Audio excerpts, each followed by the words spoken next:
sorry about that. Video got cut off, but here's part 2. So, like I was saying, if you can do like the up to 8 free relists, but if the relist you can't sell after the relists, what you can do is you can put it like this is stuff you can. It depends on how long you want to sit for. If you just want to let it ride forever on eBay, some people just let it ride for like 6 years on eBay, and then say like 2 years on eBay, and say if it's like putting best offer on stuff because stuff I don't sell. I can just let it ride, and then eventually when I get an offer on it, like I had like on for 6 months, so like I offered up and I found an appreciate took a sip, so I had set for 10. Then I offered someone watch for rushers, getting like 2 rushers. Then I sold someone offered me 510 appreciate. I was like gone, and like stuff like that. And I don't mind doing it, like having on sit. Then if I if I want to get rid of it, it's been sync pro, and there's not been a lot of interest in it, I'll take like the first offer, especially if something I got a free box. I'll take it and sell it for like little money. It might not be worth a ton. That'll get gone on eBay, and it's always a good thing to just get that. I'm gone. Just move it as soon as you can. Look for some rings, maybe. Yeah, try to move it on eBay if you can, obviously, which I like to. But if you've done all the squeeze tactics, sold an auction, then that goes on auction. You put an auction, or you've done all the buy now items.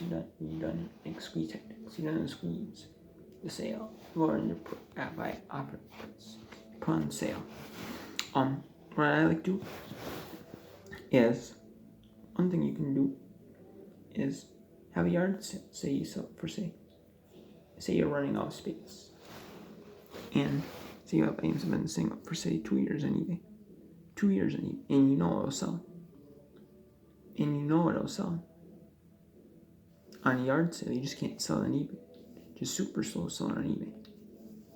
Say you have 1,000 items on eBay, and say you have 50 of them that are slow moving, and then you just got 50 more items in inventory, and you can take those 50 items and replace them with them, say, newer inventory that might sell better. If you with items that say it's been sale for 2 years, depends on how long you want to list your items. You might want to squeeze them at 6 months. You might want to start squeeze at 12 months. You might want to, depending on how long you want to let the item sit for. Should I just let the item sit there and don't worry about them? And then every now and then I might check the price or change the title or something, or put on sale. But I really don't, but I really don't do much to it, I just like let it ride. But all the stuff I know eventually will sell, it's just longer tail items. And then for items will sell, you just can't, for some reason, you just can't get to sell. But you know it'll sell, it's popular. And you've seen sold cups on eBay, or you've seen sold cups on Cherokee. There's only items that list for something. If there's items say that are listed for like say $5 free ship, which I have, and they're in Cherokee, and they're sold on like Worth Point or Cherokee, I guess. Worth Point you have to pay for, but Cherokee, because it's like last year. I've seen items on Cherokee that are only like one sold last year, and it's like a lot for like 5 free ship for 2 or 6 free ship or something. It's really low value. And then I just throw it up. Wait to have a lot of all the similar type items. And just throw it in a lot. Just try to get the salvage whatever I can for things.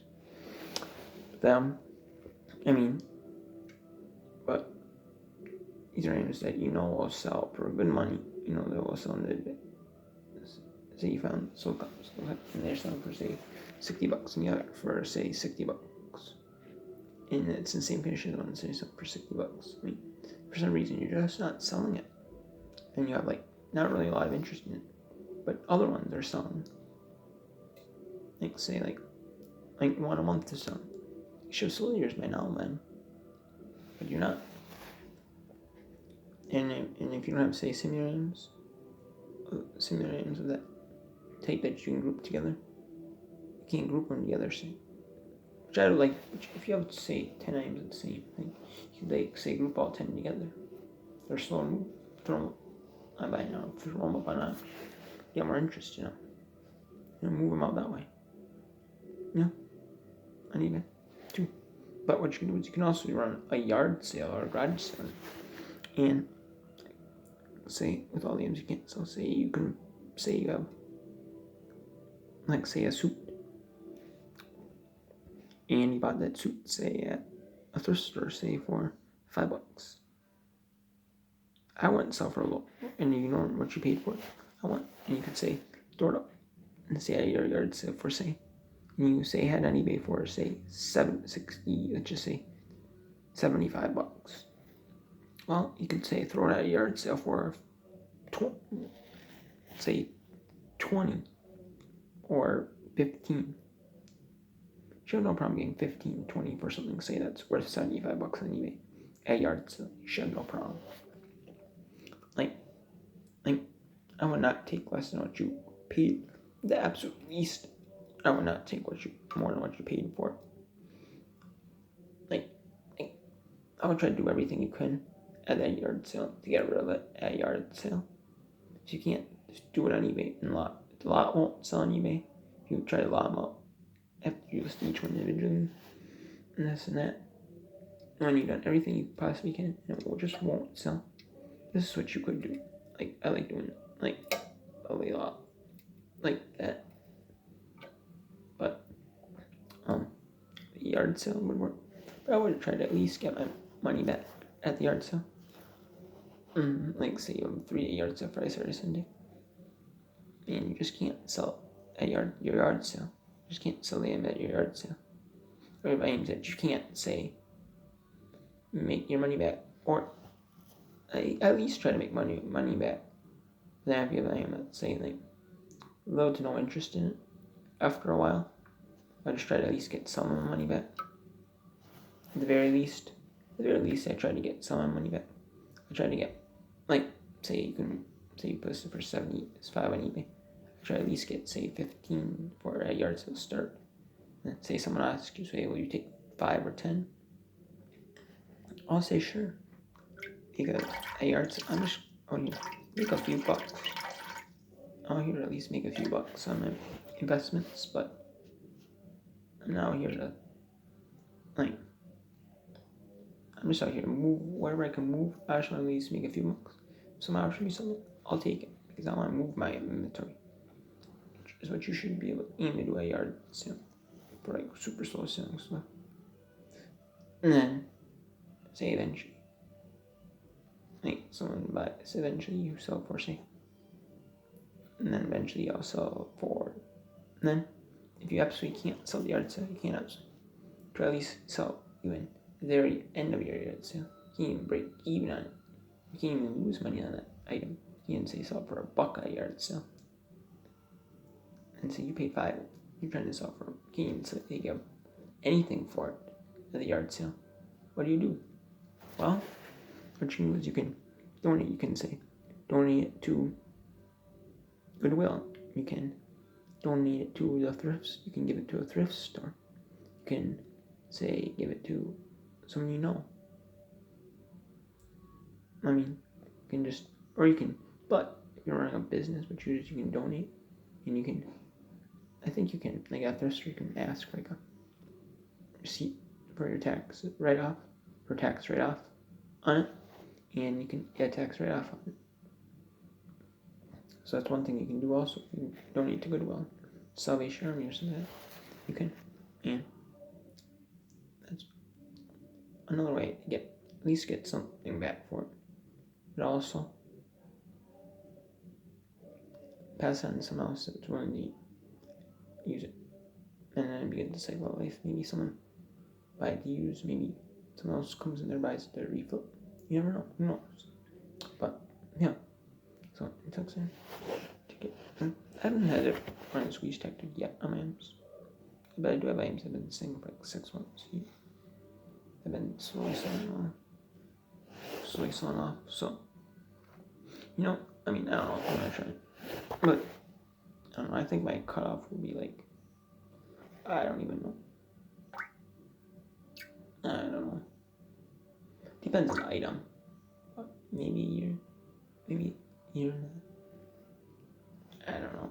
We'll see. But if I know it's not gonna sell right now, I don't see any sold comps, or very few sold comps on tier peak of it, or even very few, or very like no sold comp. If it's like, unless there's a bunch of the item on eBay, and say there's like, sometimes I've had, there's like say 30 of that same item listed on eBay, but only like one sold on tier peak, then I know it's not listed. But say there's one of that on eBay, say like 5 on tier peak, I can list it for, say, what it sold for in tier peak, the prices on tier peak, can sell for that price. So it all depends. I mean, just because there's one sold company, there's 30 listed. Maybe one on tier peak can say 30 on eBay. Oh, that exact same one. Maybe you don't list it, but say there's 5 of them on tier peak. It's like 1 or 2 on eBay. Or say there's very few sold. Say there's like, say 5 sold on eBay. Say there's like 5 sold on tier peak last year. Say like 1 on eBay. Listed for what people on tier peak listed it for. As I know. Or they ran an auction on it. And see where chips fall, certain like 99 cents per share. See where chips fall. So I don't know. There's different tactics, kind of. If you have Federum scorecard, or on eBay, or if you have store signs, do these methods. It'll help you squeeze your end on eBay. Because on eBay you can always get potential feedback on eBay, which is why I say run your eBay. You can always help your account roll. The more sales you have on your account, you can stay in the running for a top rated seller for next year, 100 sales and $1,000 in sales in the past 12 month period, and stuff like that. So that's, I mean, you can also get potential feedback in your account, and that'll help. So I'm gonna be back with another video on eBay, on YouTube, and I'm gonna upload these 2 videos, and share with you, and upload some more reviews later. Maybe what? So I haven't had any sales taken. But maybe I'll have another sale. Maybe we got a sale tonight, let you know. We got a sale tomorrow, let you know. Whenever I get my next sale, I'll let you know. If I have something else listed, I'll let you know too. So yeah, so text it. I'm still potentially gonna hang those raw maps up and hang those premiums up. So it's depending on how much they're selling for, or how much they're at right now. So next time, take care.